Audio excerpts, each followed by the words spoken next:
Ito ang isa sa mga kontrobersya na bumabalot sa Vatican City. Ito ang misteryosong pagkawala ng isang 15 anyos na dalaga sa loob ng Vatican. Ang Orlando family ay nakatira sa Vatican City. Ang tatay ng pamilya na si Ercole Orlandi ay isang lay employee sa papal household. Sila ay pinayayaan ng 5 anak ng kanyang asawa na si Maria Pezzano. Bilang isang empleyado sa Vatican, ang kanyang mga anak ay malayang nakakakilos sa loob nito.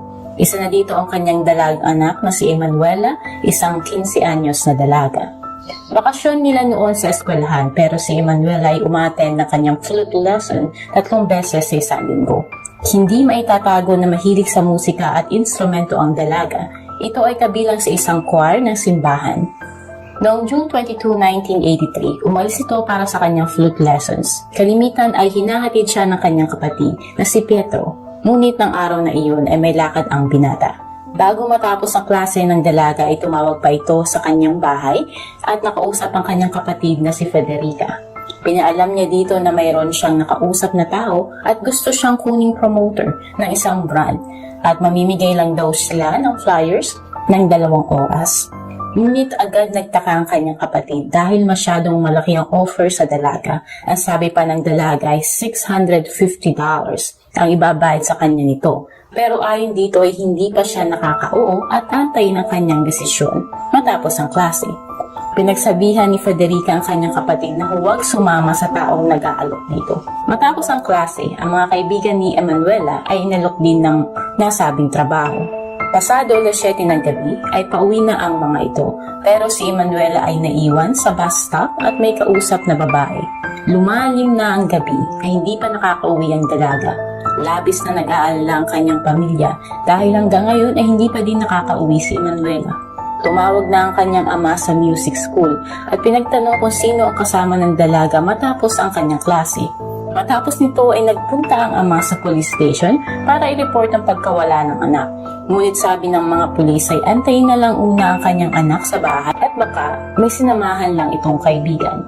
Nang sumunod na araw, bumalik ang ama ni Emanuela sa pulisya at sakalang dineklarang nawawala ito. Nailathala pa ang pagkawala nito sa mga newspapers sa Vatican noong panahong iyon. Mayroon din silang kaibigan na tumulong sa investigasyon, si Giulio Ganji. Ito ay nagtatrabaho sa SISTE o ito ay katumbas ng NBI sa Pilipinas. May 2 pulis na naka-duty noong panahon na nawala ang dalaga. Ayon sa mga ito, ay nagmamatch ang description nito sa dalagang nakita nila noong gabi. Ang dalaga ay may kausap na lalaki at mayroong Avon cosmetic bag. Ayon pa sa mga ito, ang lalaki ay nakita nilang sumakay sa kotse na BMW na may kulay na dark green. Agad naman na-track ni Ganji ang sasakyan at napag-alaman niyang pinapaayos ito dahil nabasag ang salamin ng sasakyan. Ngunit, ang nagmamay-ari nito ay isang babae. Nagulat si Ganji nang bigla siyang inalis sa kaso ng kanyang mga boss na lubos niyang pinagtaka. Matapos ang ilang araw ay mayroong natatanggap na tawag ang pamilya mula sa iba't ibang tao na posibleng nakakita sa dalaga. Pero iba't iba ang kwento ng mga ito at hindi consistent ang salaysay ng mga ito. Ngunit isang tawag ang kanilang natanggap mula sa isang lalaki na may American accent at tinawag nila itong The American. Ayon pa dito ay nasa kanila daw si Manuela at ipinarinig pa nito sa pamilya ang recorded na boses ng dalaga. Agad na report ng pamilya sa mga pulis ang natanggap na tawag. Ayon pa sa The American ay kinidnap nila si Emanuela at isa pang dalaga. Ayon pa dito ay isa siya sa mga kasapi ng isang criminal group or terrorist group.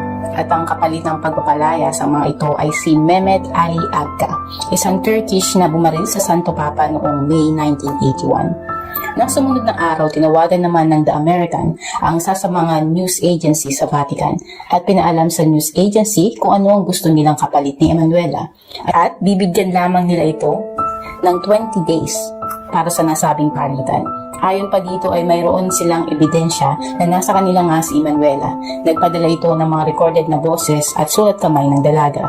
Inutos ng mga opisyal ng Vatican na oras na makatanggap sila ng tawag sa The American ay agad itong ipatransfer sa kanilang linya. At isang abogado ng ahensya ang makikipag-usap dito at makikipagnegosasyon. Patuloy na nagpapadala ng mga recording ang mga kriminal, ngunit hindi lahat ay nakakarating sa pamilya ni Emanuela.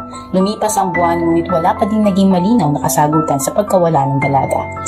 Desperas ng Pasko ay imbitahan ng Santo Papa ang pamilya at kinausap dahil alam niya mabigat ang pinagdadaanan ng pamilya. Siniguro ng Santo Papa na ginagawa nilang lahat upang magkaroon ng positibong resulta ang kaso ng dalaga. Ngunit simula noon ay naging tahimik ang kaso at nagdesisyon ng korte na ibasura ang kaso dahil sa kakulangan ng ebidensya.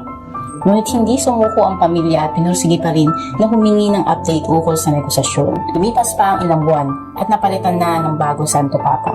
At ayon sa statement nito ukol kay Emanuela, na daw ay nasa langit na at mapayapa. Hindi matanggap ng pamilya ang naging tugon ng Santo Papa dahil para na ding pinaalam sa kanila na patay na ang dalaga. Madaming spekulasyon ang nabuo sa mga tao ukol sa nangyari dahil nga din sa hindi malinaw na resulta ng kaso. Ayon pa sa kanila na ang kaso ng dalaga ay isa lamang diversion na palabas lang na kinidnap ito, ngunit ito nandun lang sa loob ng Vatican at ginawang sex slave ng mga opisyal at isa sa mga babaeng sinasama sa sex party sa loob ng Vatican. Alam ng mga mamamayan ng Vatican ang sinasabing sex party na nangyayari sa loob ng simbahan at matataas na opisyal ang nasasangkot dito.